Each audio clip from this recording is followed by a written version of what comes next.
जी अस्सलाम वालेकुम। Let's just wait 1-2 minutes, बाकी सारे स्टूडेंट्स आ जाएं फिर हम लोग स्टार्ट करते हैं। मीनवाइल अगर दरक्षा आपका भी कोई क्वेश्चन है तो आप मेरे से चैट सेक्शन में पूछ सकती हैं।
अच्छा, जिसने आना है बीच में ज्वाइन कर लेगा।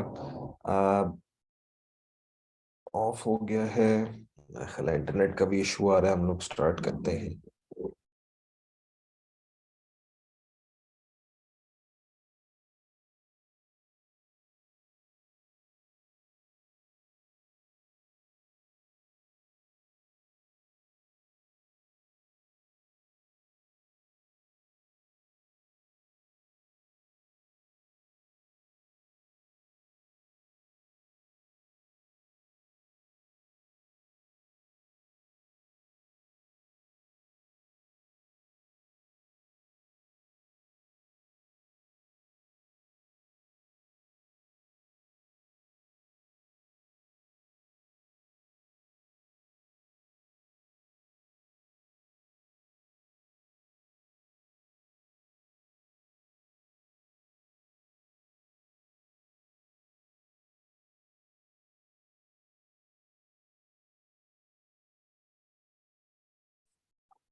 ओके जी, लेट्स स्टार्ट। अब अरूज भी आ गई हैं, दरक्षा भी हैं। Darakhsha, I even got your message the other day. क्या प्रॉब्लम कोई आपको आ रही है? Let's discuss it right now. जो भी कोई अगर इशू आ रहा है तो हम लोग उसके ऊपर बात कर लेते हैं। सो चैट सेक्शन आपके पास ओपन है। If you want me to unmute you, मुझे बता दें, मैं आपको अनम्यूट कर देता हूँ। अदरवाइज आप मेरे से चैट सेक्शन में पूछ सकती हैं। सेम गोज विद एलूज। अगर आपको कोई प्रॉब्लम है तो हम लोग उसको डिस्कस करते हैं, आप मुझे बताइएगा।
अच्छा, एडोबी एक्सडी की जो प्लगइन्स का प्रॉब्लम है ना, वो तकरीबन हम आप सब लोगों को फेस करना पड़ेगा, बिकॉज ऑफ द फैक्ट कि अब ये आप सबको मेरा ख्याल है पता ही है कि ये पेड हो गया है।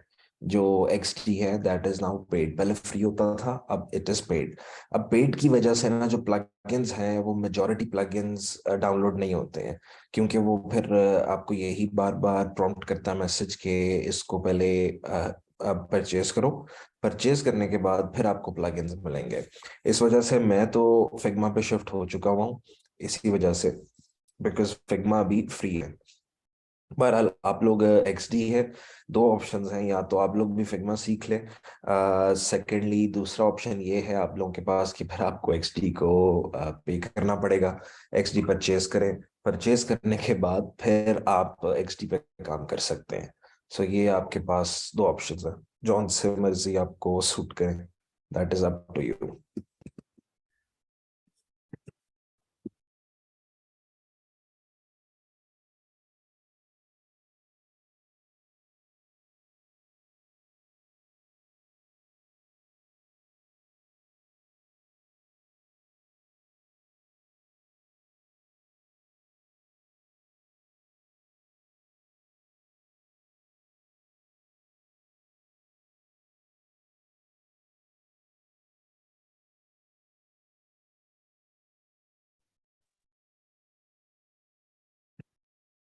जी दरकश, अब आप कर सकती हैं अनम्यूट। अस्सलाम सर। जी वालेकुम आपको मेरी अस्सलाम। आवाज़ आ रही है? आ रही है।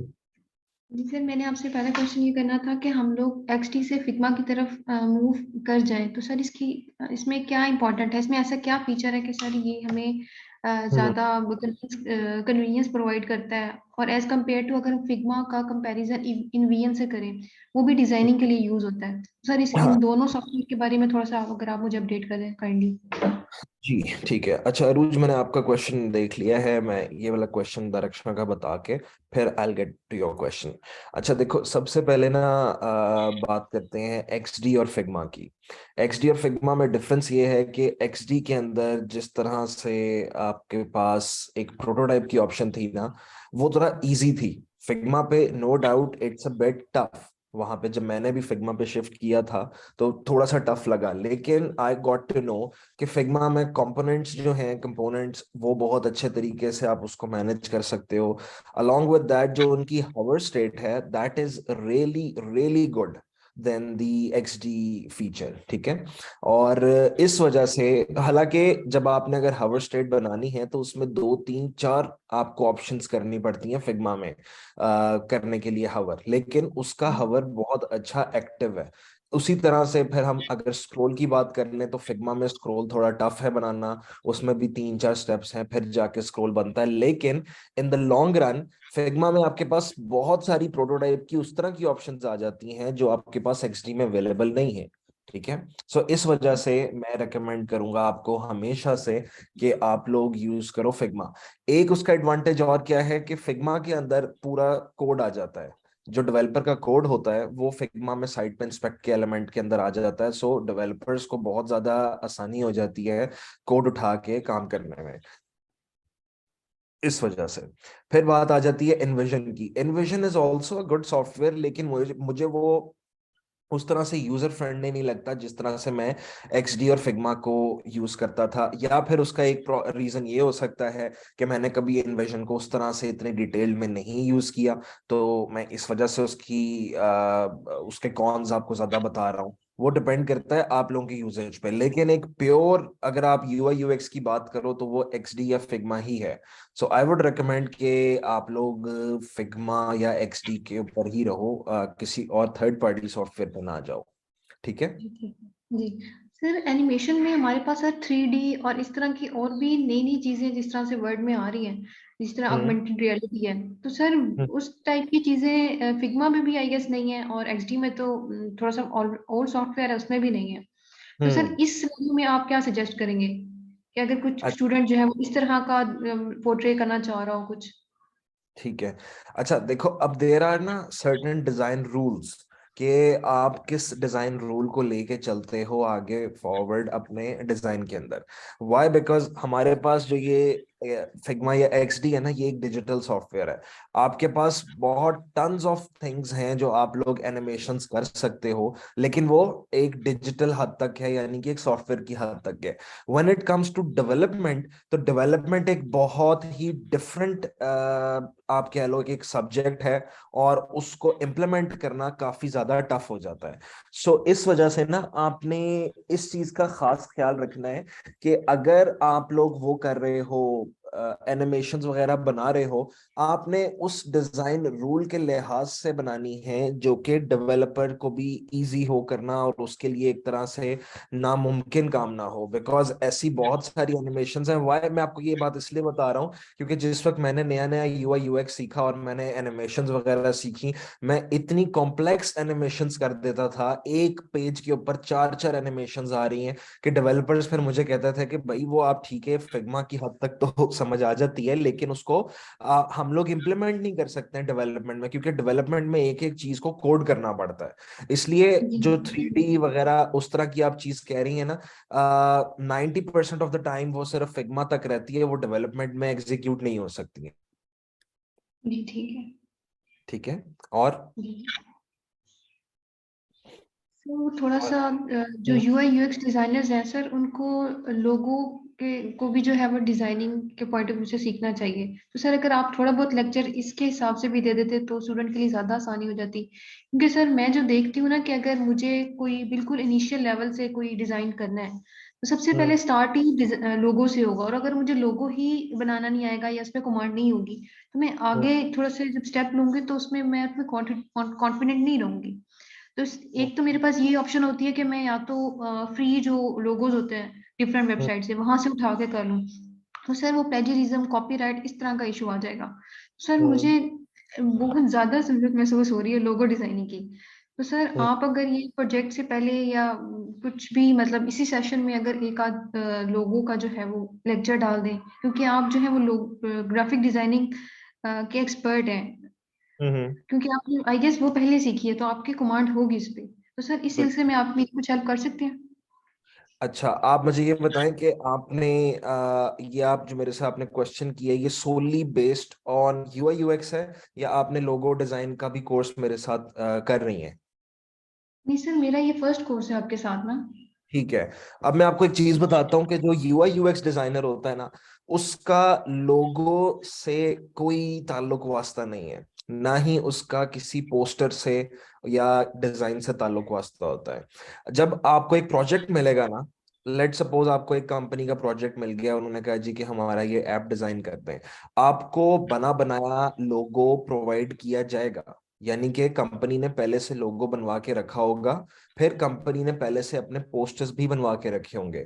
जो एक यूआई यूएक्स डिजाइनर होता है उसका लोगो से कोई ताल्लुक नहीं होता। व्हाई? बिकॉज ये ग्राफिक का पार्ट है, यूआई यूएक्स का नहीं है। और ज्यादातर जो मिसकंसेप्शन है लोगों के माइंड में वो यही रहती है हमेशा से, कि वो ग्राफिक डिजाइनिंग को और यूआई यूएक्स डिजाइनिंग को एक फील्ड रख लेते हैं, एक फील्ड समझ लेते हैं। जिस तरह मेरा ख्याल है अभी आपको भी यही लग रहा है कि ग्राफिक भी यही फील्ड है और यूआई यूएक्स भी एक ही फील्ड है, सर लेकिन ये ऐसा दोनों। नहीं है सर, एक्चुअली हाँ, जब मैं डिफरेंट प्लेटफॉर्म्स पे देखती हूँ ना तो वो डिजाइनर को एज अ कम्प्रिहेंसिव लेवल पे देख रहे होते हैं, वो मार्केटिंग के पॉइंट ऑफ व्यू से भी देख रहे होते हैं डिजाइनर को।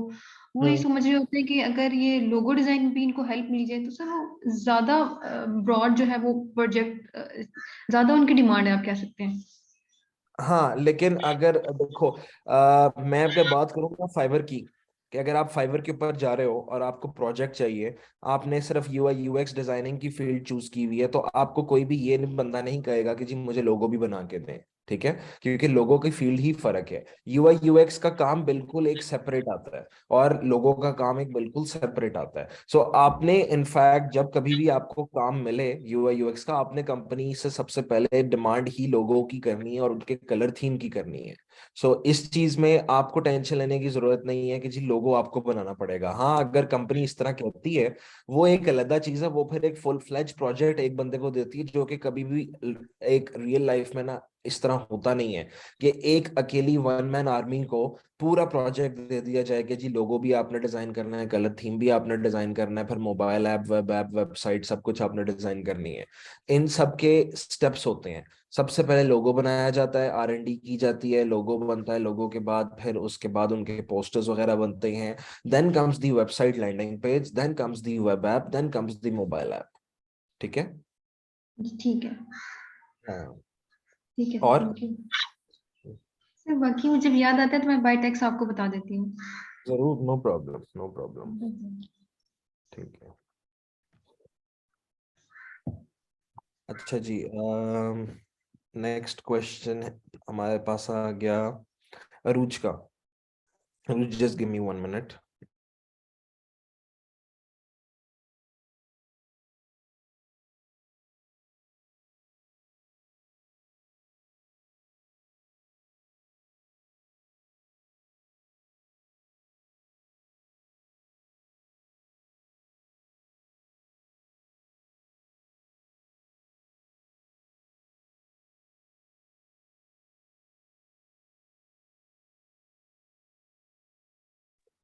ओके, और वो जो सेइंग सर प्रोजेक्ट से रिलेटेड कंप्लीट गाइड कर दें मुझे।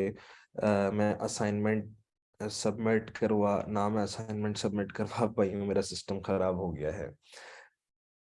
अच्छा, असाइनमेंट आपने सबमिट नहीं करवाई। चले मुझे बताएं, आपको प्रोजेक्ट से रिलेटेड क्या चीज़ समझ नहीं आ रही है, हम उसके ऊपर बात करते हैं। क्योंकि जो प्रोजेक्ट जो है वो तो मैंने दे दिया है, अब आपने इसको कंसिडर करना है कि अगर ये प्रोजेक्ट आपको क्लाइंट ने दिया होता है एक एसआरएस, और अब वो एसआरएस आपने आगे प्रोवाइड करनी है या बना के देनी है एज एज अ टास्क, तो आप हर चीज़ क्लाइंट से नहीं पूछ सकते हो। लेकिन ऑब्वियसली आपका प्रैक्टिस सेशन है, तो मैं आपको अनम्यूट की ऑप्शन दे रहा हूँ, आप अनम्यूट करो और जो चीज नहीं समझ आ रही है आप मेरे साथ वो डिस्कस करो। जब आप अनम्यूट कर सकती हैं, मैंने ऑप्शन दे दिया आपको।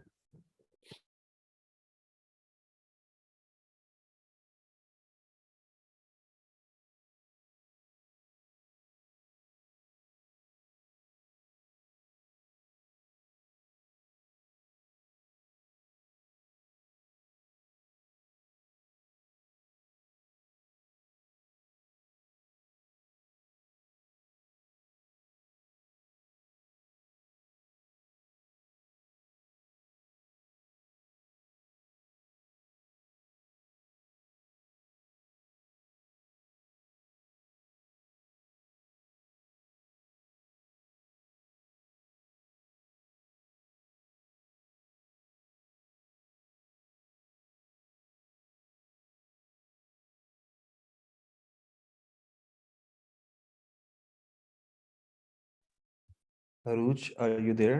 आपको आवाज आ रही है मेरी?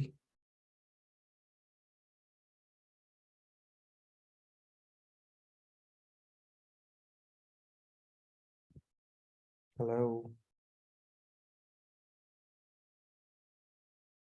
आई थिंक अरूज को आवाज नहीं आ रही।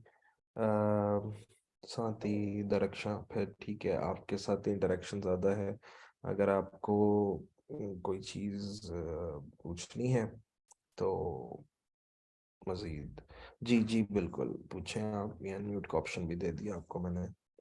इनफैक्ट ये मैं ओपन ही कर देता हूँ अनम्यूट का ऑप्शन, बात जितनी मर्जी दफ़ा आपने अनम्यूट करना है, कर सकती हैं। सर मैंने प्रोजेक्ट देखे हैं सर, ये प्रोजेक्ट बहुत लेंथी है, जिसमें mobile app designing, website designing और स्पेशली जो ई कॉमर्स की जो वेबसाइट है उससे हम्म। रिलेटेड जो है हमने मटेरियल अपडेट करना है, ठीक है। तो सर इसमें अब ये समझ नहीं आ रही क्या क्या कुछ अपडेट करना है। फर्स्ट ऑफ ऑल जो मुझे समझ में आई है, इसमें है स्प्लैश स्क्रीन बनानी है, ठीक है। जी। वो आई गेस सारे स्टूडेंट्स बना लेंगे, वो बिल्कुल ईजी है। वो पहले ठीक भी है। आपने जो है वो डिजाइनिंग मतलब जो मोबाइल ऐप डिजाइनिंग में सिखाई थी वो इजीली हम बना लेंगे, ठीक है। उस पे बिल्कुल। एनिमेट भी कर लेंगे 5 सेकंड की, ठीक है, वो प्रोटोटाइपिंग। फिर वो हम्म। ऐप पे नेम आना चाहिए, ठीक है, ब्रांड का, वो भी कर लेंगे। फॉर एग्जांपल बिल्कुल। कोई भी है, वो भी हो जाएगा।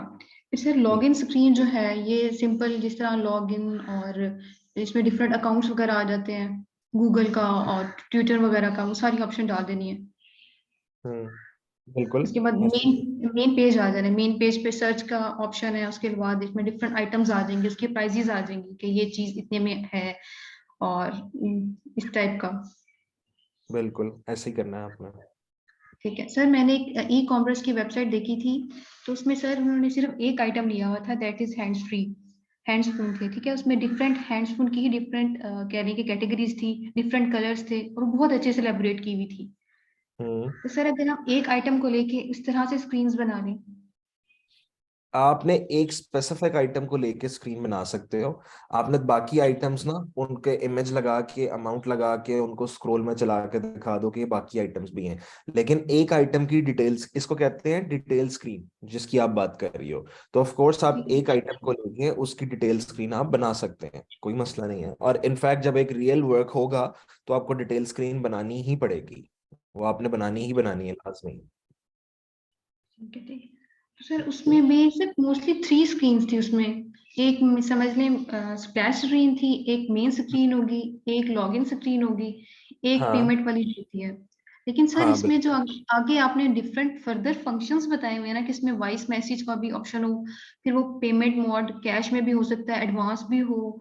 ठीक है सर। हम्म सर ये छोटी छोटी ट्रिकी चीजें हैं जो हमें बिल्कुल नहीं पता। जिस तरह आप नेविगेशन बार है, ठीक है, हमने वेबसाइट में देखा है, इसमें होम हम्म आ गया, अबाउट अस आ गया, कॉन्टेक्ट अस आ गया, इसमें सर्च का सैंपल हम्म, भी हम डाल देंगे, हैमबर्गर का भी डाल देंगे कुछ ना कुछ के उसको अगर हम क्लिक करें तो ये ऑप्शन आ जाए सामने। ठीक है सर, फिल्टर के बिल्कुल। ऑप्शन आई गेस ये भी डाल सकते हैं हम अगर थोड़ा सा सोचें। फिर इस हाँ तरह बिल्कुल। एंड में फुटर आ जाए, फुटर के अंदर एक बटन हो, बटन के अंदर क्या है, होम बटन होना चाहिए कि उसको हम क्लिक करें तो होम पे चले जाएं, होम पेज पे पे प्रोफाइल चले पेज जाए। होना चाहिए, बिल्कुल ऐसा ही चैट है। ऑप्शन हो चाहिए। बिल्कुल ऐसा ही है। हंड्रेड ठीक है। परसेंट हाँ, ये देखो ना, अब ये एक यूजर एक्सपीरियंस होता है कि आप बाकी एप्स यूज करो, आप अली बाबा को यूज करो, अली एक्सप्रेस को यूज करो, दराज को यूज करो, ईबे को यूज करो, अमेजोन को यूज करो, ये सारी जो चीजें हैं ना, ये उसकी कंपेटिटर ऐप है बेसिकली। यानी ई कॉमर्स ऐप जो मैंने आप लोगों को असाइनमेंट दी है, ये उसकी कंपेटिटर ऐप है।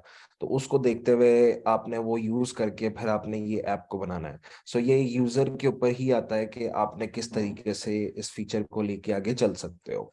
सो और डिटेल स्क्रीन जिस तरह आपने कहा, ऑफ कोर्स आप बना सकती हो, you guys are more than welcome to make. कोई और चीज ऐसी जो आपको समझ ना आई हो उसमें असाइनमेंट में मजीद। सर ये कि हम बिल्कुल पहले शॉर्ट 5 स्क्रीन से सर हम लोग किस तरह लास्ट स्क्रीन पे आ जाएं, क्योंकि सर हमें इतना आइडिया भी नहीं है कि मोबाइल ऐप में क्या होनी चीजें चीजें होनी चाहिए और वेबसाइट डिजाइनिंग में क्या क्या चीजें होनी चाहिए। ये तो थोड़ी बहुत ऑब्जर्वेशन कर करके डेली बेसिस पे तो थोड़ा बहुत आइडिया है, वरना सर हमें बिल्कुल भी बनानी नहीं आती as a no UI UX problem. Designer. लेकिन देखो ना, पूरे 12 लेक्चर्स में मैंने आप लोगों को एक एक डिटेल में सिखाया है कि किस तरह से मोबाइल स्क्रीन बनानी है। ठीक है। अब आपने क्या करना है, जो सिर्फ आपने उसको देखना है, बिकॉज ऑब्वियसली मैं आपको एक पूरा प्रोजेक्ट, पूरी ऐप तो बनाने को नहीं दे सकता था, वो तो कुछ 100 150 स्क्रीन पे चली जानी थी बात। तो मैंने आपसे मेजर मेजर चीजें डिमांड की हैं। डू नॉट वरी अबाउट के बीच में कोई अगर चीज रह गई है कि नहीं रह गई है, मैंने आपके डिजाइन की सेंस को देखना है। तो आपको जिस तरह वो डिफाइन किया गया है प्रोजेक्ट में, आप उस हिसाब से उसको बनाई जाओ। ठीक है। सर इसमें होम पेज का तो हमें पता है, ये प्रोफाइल पेज कौन सा होता है? प्रोफाइल पेज होता है, मैं आपको एक एग्जांपल देता हूँ। आप लाहौर बेस्ड हो? नहीं अच्छा। आपके सर, पास फूड पांडा, कौन सी सिटी? सर गोदा से। गोदा से फूड पांडा है आपकी सिटी में? जी सर है बिल्कुल। ओके। फूड पांडा की ऐप ओपन करें।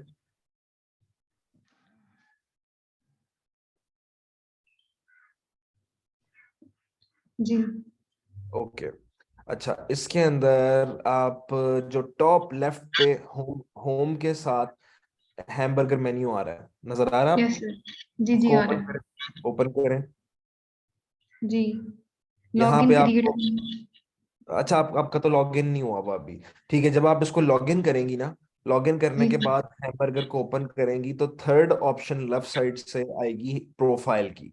जैसे ही आपने प्रोफाइल को ओपन किया, आपके पास एक पेज ओपन होगा जिसके अंदर आपका नेम एडिट की ऑप्शन आ रही होगी, आपका ईमेल उसमें एडिट की ऑप्शन आ रही है, आपके पास उसमें एडिट की ऑप्शन आ रही है, मोबाइल नंबर उसमें एडिट की ऑप्शन आ रही है। This is basically known as the profile page. तो वो फिर आपको ठीक है। समझ इस तरह से। ठीक है, ठीक है। ठीक आगे समझ। जी जी। ओके। नेक्स्ट।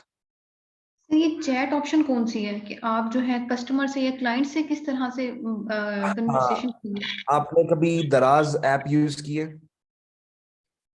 सर इतने टेक्निकल बंदे तो नहीं है सर हम। अच्छा। अब देखो ना, ये अगर आप यूआई यूएक्स सीख रहे हो ना, आपको बहुत सारी एप्स को यूज करना पड़ेगा। अच्छा, फूड पांडा आपने यूज की है कभी? नहीं सर। अच्छा, ये भी नहीं यूज की है। दराज भी नहीं यूज की है। अली एक्सप्रेस, अली बाबा, कोई इस तरह की ऐप यूज की जी हो? सर, ये अली बाबा का सर प्रोजेक्ट में नेम था तो मैंने वो इंस्टॉल किया। अच्छा। अच्छा, बेसिकली जो चैट ऑप्शन होती है ना, वो ये होती है, मैं आपको एक एग्जांपल देता हूँ फूड पांडा की। मैंने फूड मंगवाया, ऑर्डर किया, मुझे जो फूड मिला वो खराब था। ठीक है, आप फूड पांडा की रिप्रेजेंटेटिव हो, मैंने चैट ऑप्शन ओपन किया और मैंने कंप्लेंट की आपको, मैंने बताया कि जी ये प्रॉब्लम आ रही है, इस फूड में ये मसला आ रहा है। अब मेरे आप जेन में अपना माइंड में रखो कि एक क्या कहते हैं, मैंने ऑप्शन दी है वॉइस मैसेज की भी कि आपने वो भी डालना है, मैंने ऑप्शन दी है कि आप इमेज भी अटैच कर सकते हो, ऐसा ही है असाइनमेंट के अंदर। आप ऐसे ही है। फूड पांडा रिप्रेजेंटेटिव ने मुझे कहा कि सर मुझे ऑडियो में समझाएं, मुझे नहीं समझ आ रहा। यहाँ पे वो चीज आ गई जो फीचर मैंने आपको कहा है कि आपने भी लगाना है कि वॉइस मैसेज का ऑप्शन देना है। फिर उसके बाद उसने कहा कि सर मुझे पिक्चर भेजें फूड की। तो यहाँ पे वो वाली बात आ गई जो मैंने आपको कही थी कि आपने अपने असाइनमेंट में इमेज भी डालना है। जी जी। ठीक, ये इस प्रोडक्ट तरह से डालिए। ये ऑप्शन करना है। सर इसमें एक पेज ये भी है मिसक्लेनियस के ऑप्शन। हाँ इसमें सर वो क्यूरी से रिलेटेड वो कहता है कि अगर इसमें कॉन्टेक्ट में मर्चेंडाइज को कोई प्रॉब्लम होती है तो वो क्यूरी की फॉर्म में इसमें डाल दें। हाँ बिल्कुल। इसमें पेपर क्या नाम है, प्रोडक्ट की भी अपडेट करें, प्राइजेस भी अपडेट करें, इसके अलावा हम्म। अ, कोई इमेज वगैरह अपडेट करना है तो वो, तो इस तरह की चीजें हैं बेसिकली सर। वो डैशबोर्ड पैनल की बात मैंने की होगी, राइट? जी सर, मैंने डैशबोर्ड भी है। डैशबोर्ड पैनल की बात की है, डैशबोर्ड के अंदर ये ऑप्शंस आ जाती हैं। ये अब बेसिकली ना आपने थोड़ी सी R&D खुद करनी है। आपने गूगल पे जाके लिखना है what is dashboard in UI UX, how is the dashboard made, what are the features of the dashboard. आपको ये तब समझ आएगी उसमें, बिकॉज प्रॉब्लम ये है कि आप ना सिंपली अगर खाली समझ के ना, आप थोड़ा सा आपको यूजर फ्रेंडली होना पड़ेगा, आपको फेमिलियर होना पड़ेगा मोबाइल एप्स के साथ, तो फिर आपको आइडिया होगा कि ये डैशबोर्ड में क्या चीज है। मैं आपको एक एग्जांपल दे देता हूँ फूड पांडा की ही, कि अब आप लोगों को जो कस्टमर्स को नजर आता है ना मोबाइल ऐप, वो तो एंड यूजर प्रोडक्ट होता है। अब देखो अगर आप केएफसी की बात करें, केएफसी कि अगर आपको लेट सपोज इमेज नजर आ रहा है बर्गर का और उसके नीचे लिखा हुआ है 300 रुपीज, ठीक है। जी आ, उसके बाद अब देखो जो केएफसी वाले हैं, वो उनके पास एक डैशबोर्ड होगा, उस डैशबोर्ड में वो बर्गर की इमेज को अपलोड करेंगे और नीचे 300 लिखेंगे। अगर प्राइस बढ़ानी है तो वो 300 को काट के 400 लिख के जैसे ही अपडेट करेंगे, तो जो एंड यूजर मोबाइल एक्सपीरियंस जो यूज कर रहा है, मोबाइल पे यूज कर रहा है, उसको वो 300 की जगह 400 लिखा हुआ नजर आ रहा होगा। सो डैशबोर्ड ये चीज करती है, वो इस तरह से काम करती है डैशबोर्ड। ठीक है, मतलब कि सर वो अपडेट करता है जो डैशबोर्ड है। जी, वो जब डेवलपर है ना वो ऑटोमेटिकली फिर उसको लिंक करता है। ठीक है ठीक है। हाँ, सर इस पे प्रोटोटाइपिंग वगैरह भी होगी सारी। प्रोटोटाइपिंग होती है, लेकिन आपने इस तरह नहीं करना कि डैशबोर्ड को लिंक करवाना है उसके मोबाइल ऐप के साथ। Dashboard is a separate thing, mobile app is a separate thing. So dashboard की अपनी प्रोटोटाइपिंग होगी और मोबाइल ऐप की अपनी प्रोटोटाइपिंग होगी, वो डेवलपर उसको खुद ही अपडेट करेगा। सर ये जो नेविगेशन बार है ये तो वेबसाइट्स में होते हैं ना। मोबाइल में भी तो होता है, सर्च बार नहीं होता मोबाइल में? किसी भी ऐप के अंदर सर्च करना हो तो आप आपके पास मोबाइल में भी तो सर्च बार होता है। सर वो नेविगेशन बार तो वो लेंथी सा होता है ना टॉप पे, उसमें ढेर सारी ऑप्शन आ रही होती है, वो तो शॉर्ट सा होता है, सर्च ऑप्शन आ रही है। उसको नेविगेशन ही कहते हैं, बिल्कुल। वो जो सर्च ओके। ऑप्शन आ रही होती है उसको नेविगेशन ही कहते हैं, क्योंकि वो आपको नेविगेट करवाता है ना। क्योंकि सर ये जब हम जीमेल यूज करते हैं ना तो जीमेल में अलग से वो डैशबोर्ड आ रहा होता है, और जो जब हम मोबाइल में उसको यूज करते हैं तो उसकी जगह पे वो हम बर्गर मेन्यू दे देते हैं। हाँ, इसको कहते हैं रिस्पॉन्सिव, रिस्पॉन्सिव डिजाइन, कि मोबाइल के अंदर किस तरह से यूज हो रही है और आपकी जो एक वेब ऐप है उसके अंदर ये किस तरह से यूज हो रहा है। ठीक है ठीक है। ठीक है। तो सर ये बटन्स भी इसी तरह से रिस्पॉन्सिवनेस को शो करते हैं कि अगर हम लोग रेक्टेंगल और वो टेक्स्ट को मतलब एक दूसरे के साथ रिलेट कर दें और उसको मर्ज वगैरह कर दें साइज, तो फिर वो उसके हिसाब से रिस्पॉन्स करता है। बिल्कुल, बिल्कुल ये ऐसे सर ही। ये थोड़ा सा मैंने यूज किया था, उसका थोड़ा हाँ आइडिया है मुझे। हाँ, देखो ना, अब जो चीज आप यूज कर रहे हो ना, यूज करके आपको खुद ही चीजें पता चलना शुरू हो जाती हैं कि ये काम किस तरह से हो रहा है। तो आपने मोबाइल में ऐप्स को डाउनलोड करो और यूज करना शुरू कर दो। हम्म। और ये प्रोजेक्ट बहुत डिफिकल्ट लग रहा है, लेंथी भी है बहुत, तो डर लग रहा है यूज करते हुए, कहाँ से शुरू करें? बस यही तो बात है कि लेंथी है, डिफिकल्ट भी है, नो डाउट है, लेकिन जब आप मार्केट में काम करेंगे तो आप इससे भी ज्यादा ज्यादा प्रॉब्लम्स और मुश्किल काम में फंसोगे। सो इसलिए ये प्रोजेक्ट आपको इस तरह से मैंने दिया है, लेकिन ये देखा जाए तो काफी आसान है मेरे नजदीक, ये बहुत इजी प्रोजेक्ट है। इससे तो कई कई गना मुश्किल प्रोजेक्ट भी मार्केट में आते हैं। मुझे पता नहीं क्यों लग रहा है ये क्लाइंट वाइज ये कोई है बना हुआ, ये टीचर वाइज नहीं है, टीचर फ्रेंडली। मसलन सर क्योंकि टीचर्स जो है ना वो थोड़ा सा स्टूडेंट की ईज देखते हैं कि बच्चे को ये करवाया है, बस इसी बाउंड्री के अंदर रहे, लेकिन ये जो है देखिए, थोड़ा सा मुझे लग रहा है ये बॉर्डर थोड़ा सा आउट है। ये मैंने ना लिखा खुद है, बनाया खुद है, और ये मैंने इसलिए डैशबोर्ड वगैरह भी बनाया है बिकॉज ये आपका लास्ट लेक्चर खत्म हो गया है। उसके बाद फिर आगे जाके आप लोग अपना काम कर रहे होगे, मैं अपने काम कर रहा हूँगा।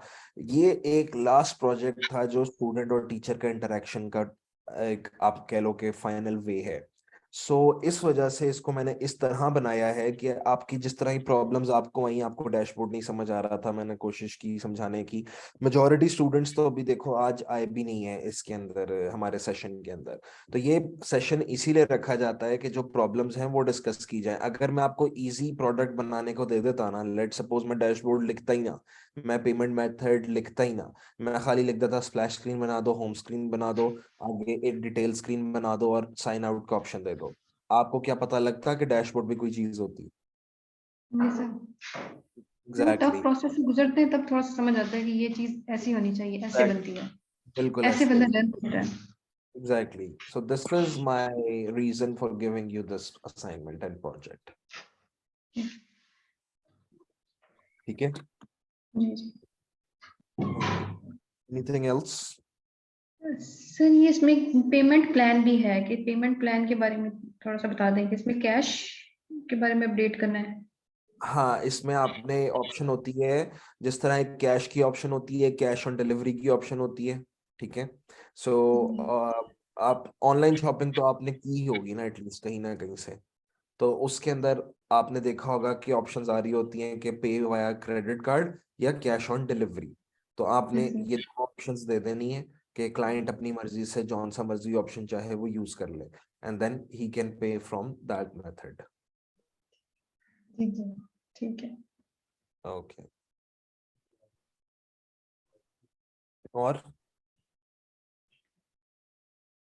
सर वो थोड़ी सी ना जो वेबसाइट का जो मेन फ्रंट विजुअलाइजेशन होती है ना सर, उसके बारे में बता दें कि ये हीरो सेक्शन है, इसमें इसको कितना ज्यादा हमें मतलब करना चाहिए, एक्सप्रेसिव होना चाहिए ये कि हमारी बात जो है फौरन से क्लाइंट को समझ आ जाए, उसके हीरो बाद वो फर्दर सेक्शन सेक्शन। आपने वर्ड कहाँ से सुना है? मैंने बताया था आपको। सर मैं थोड़े बहुत ट्यूटोरियल्स देखती रहती हूँ तो उसमें से थोड़ा, Tutorials सर पे। आपके लेक्चर भी मैंने कई बार सुने हैं बैकवर्ड अच्छा कर करके। जी। अच्छा अच्छा अच्छा, ठीक है।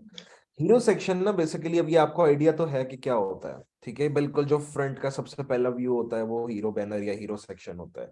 इसका जो साइज है ना वो 720 पिक्सल से लेके 800 पिक्सल्स की हाइट तक होना चाहिए। एक नॉर्मल लैपटॉप के ऊपर ये पूरी स्क्रीन इस तरह से विजिबल होती है। And your hero section is your main product, is your main, आप कह लो कि एक व्हाट डू यू से, व्यू है जो आपके यूजर को नजर आना है, क्योंकि वेबसाइट खुलते ही वो नजर आना है। That should be attractive.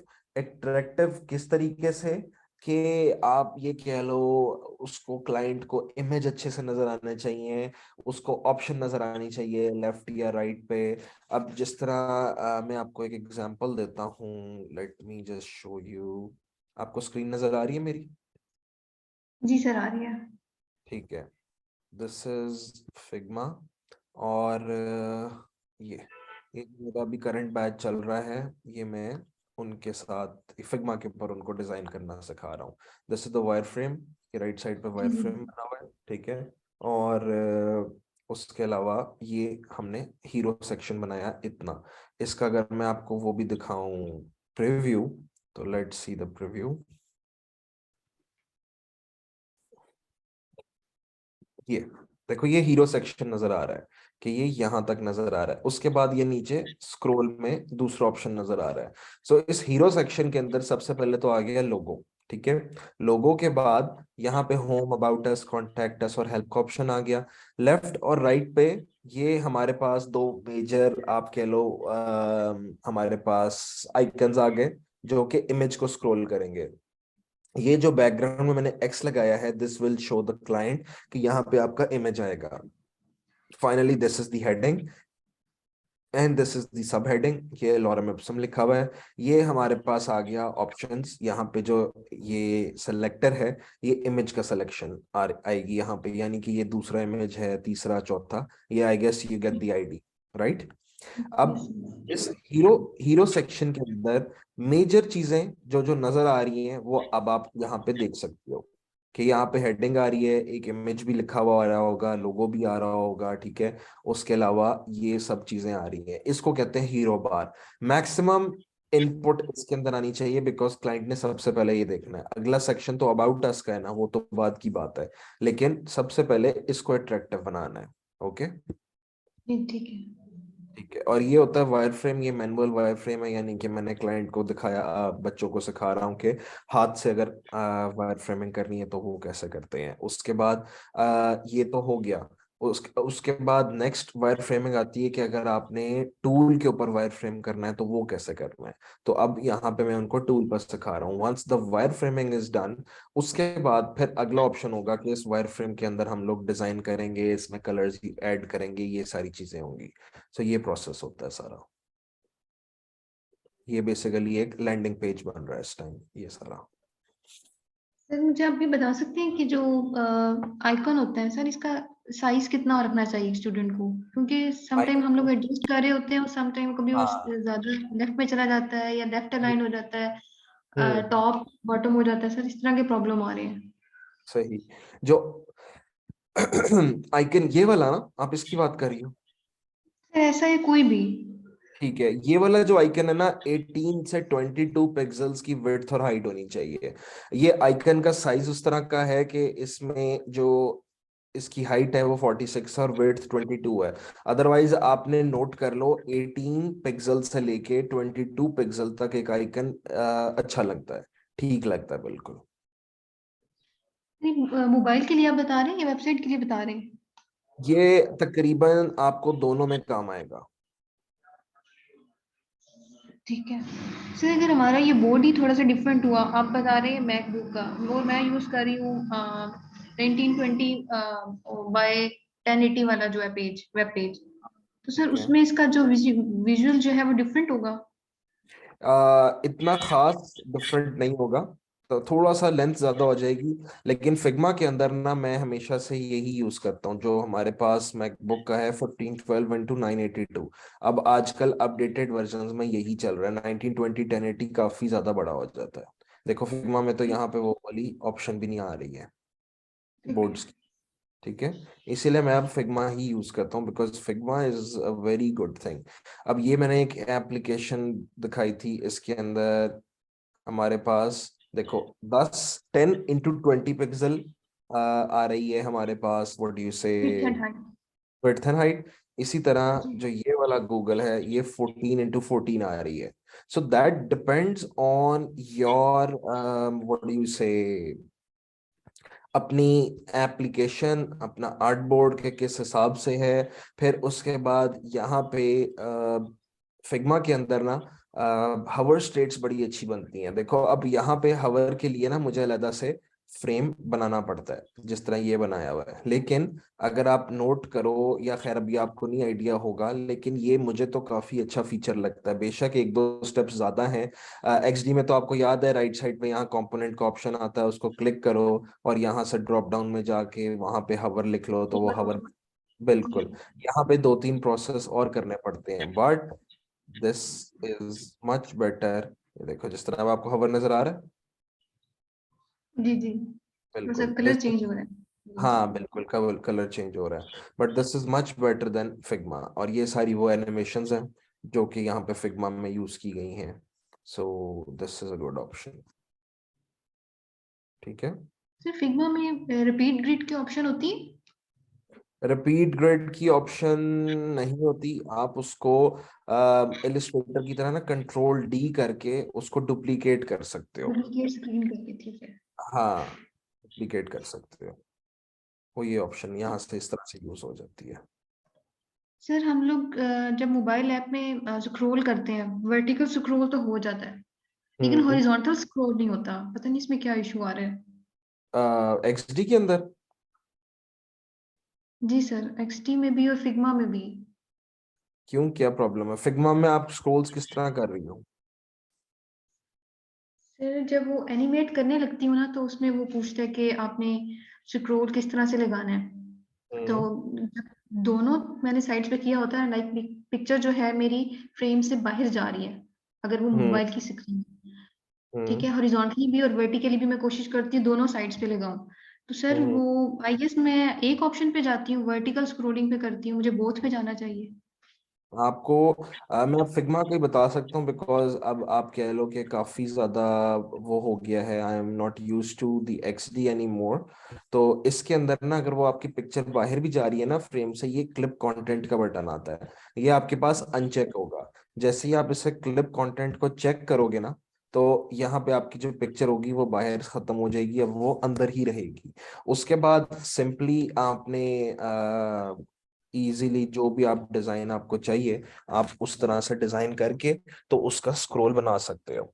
उसमें कोई ऐसा जितना ट्रबल नहीं होती है। जिस तरह लेट सपोज ये आपके पास ये आ गया, ये देखो, ये मैंने कंट्रोल डी किया है, तो ये रिपीट ग्रिड की तरह की ऑप्शन यूज हो जाती है कि ऑटोमेटिकली ये सारी डुप्लीकेट्स नजर आ जाती हैं। और ये देखो, क्लिप कंटेंट मैंने ऑफ कर दिया, अब मुझे ये सारा कुछ बाहर भी नजर आ रहा है। आपको इस तरह नजर आ रहा होता है? जी सर, ऐसे ही आ रहा होता है। ठीक है, जब आपने ये आर्टबोर्ड को एक्टिव करना है और क्लिप कंटेंट को ऑन कर दोगी, तो अब सिर्फ और सिर्फ आपके पास जो सारा कंटेंट है वो उसके अंदर रहेगा, आपके आर्टबोर्ड के अंदर। ठीक है। सर मेरा ये इशू है कि स्क्रॉल चलता नहीं है vertically, vertically? Horizontally sorry. Horizontally ना, चलो चला के देख लेते हैं। हो सकता है कोई बग ना आया हो, लेकिन अभी हम लोग इसको, let's make a scroll out of it. सबसे पहले मैंने इन सबको ग्रुप किया। ठीक है, ग्रुप हो गया। ओके, अब आप बताओ, आप कैसे बनाती हो इसको? व्हाट डू यू से दिस, अगर आपने प्रोटोटाइप। स्क्रॉल, हाँ, फिग्मा में अगर स्क्रॉल करना है तो आप क्या करती हो, क्या प्रोसेस यूज करती हो? सर मैं पहले स्क्रीन पे जाती हूँ, स्क्रीन पे क्लिक करती हूँ, फिर ये टॉप राइट पे प्रोटोटाइप की ऑप्शन है, इस पे जाके क्लिक करती हूँ। हम्म। फिर वो पूछता है कि आपने कौन सा करना है, इंटरेक्शंस आ गई हैं, इंटरेक्शन पे आई गेस क्लिक करती हूँ। अच्छा, आप इस तरह स्क्रॉल फिर बनाने की कोशिश करती हो? जी, फिर वो पूछता है कि आपने वर्टिकली करना है, किस तरह से करना है।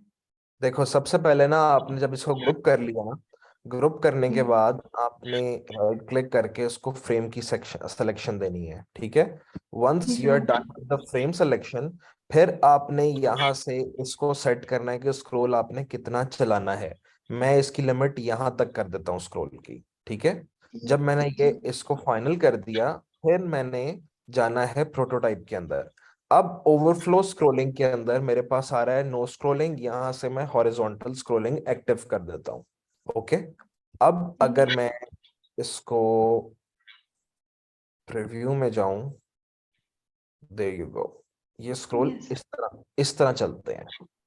ठीक है, फिग्मा जी में ये दो तीन प्रॉब्लम्स जिस तरह आपने देखा कि आती हैं, ये अब मैंने काफी लंबा प्रोसेस किया है। सबसे पहले ग्रुप किया, ग्रुप करने जी के बाद मैंने इसको फ्रेम की जी सिलेक्शन, एक्सप्लेन किया आपने। फ्रेम की सिलेक्शन देने के बाद फिर मैंने ये सेट किया कि ये स्क्रॉल की लिमिट कहाँ पे होनी चाहिए, उसको सेट किया। फिर प्रोटोटाइप पे जाके ओवरफ्लो स्क्रॉलिंग में मैंने हॉरिजॉन्टल स्क्रॉल सेट किया। इसी तरीके से same is the case with the vertical scrolling, कि अगर आपने वर्टिकल करना है, इसी प्रोसेस के साथ आपने वर्टिकल करना है। और एक एडवांटेज देखो इसमें और है कि मैंने भी आपके सामने ये डुप्लीकेट लिया था, और मैंने प्रोटोटाइप ऑलरेडी ये दोनों बटन्स को हवर पे कर चुका हुआ था। अब जैसे ही मैंने डुप्लीकेट लिया, तो ये सारी मेरी सेटिंग्स भी प्रिजर्व रही और इस स्क्रीन के ऊपर भी वो सेटिंग्स आ रही हैं, सारी की सारी। ये एडवांटेज होता है फिग्मा का। ठीक ओके है। सर। जी ठीक है। ठीक है, चलो, आई होप कि आज के सेशन में आपको काफी चीजें क्लियर हो गई होंगी, है ना? Yes sir. हाँ, तो बाकी यही है कि अब आप इसको प्रैक्टिस करो, और जो भी डेडलाइन होगी उस डेडलाइन के ऊपर आपने अपना प्रोजेक्ट सबमिट करवा देना। फिर हम उसके ऊपर बात करेंगे नेक्स्ट सेशन में। ठीक है? ठीक है सर। सर अगर चल, आपको कोई स्क्रीन वगैरह शेयर करनी हो या कुछ दिखाना हो कि सर ये हमारा प्रोसेस है, ये आया हम ठीक करें कि नहीं, मैं या मेरे जैसे और बहुत से बच्चे ऐसे चाहते होंगे सर। हाँ हाँ, उसके क्या लिए सर? वो मैंने आपको एक रिस्पॉन्स दिया था बिहेंस के ऊपर, आपको याद है? ठीक है जी, ठीक है ठीक है। हाँ, तो दैट विल बी ओके। ठीक है सर। ठीक है, चलें, ठीक हो गया जी फिर। Okay, okay sir, thank you so much. Thank you, Allah Hafiz. Hafiz. Allah Hafiz.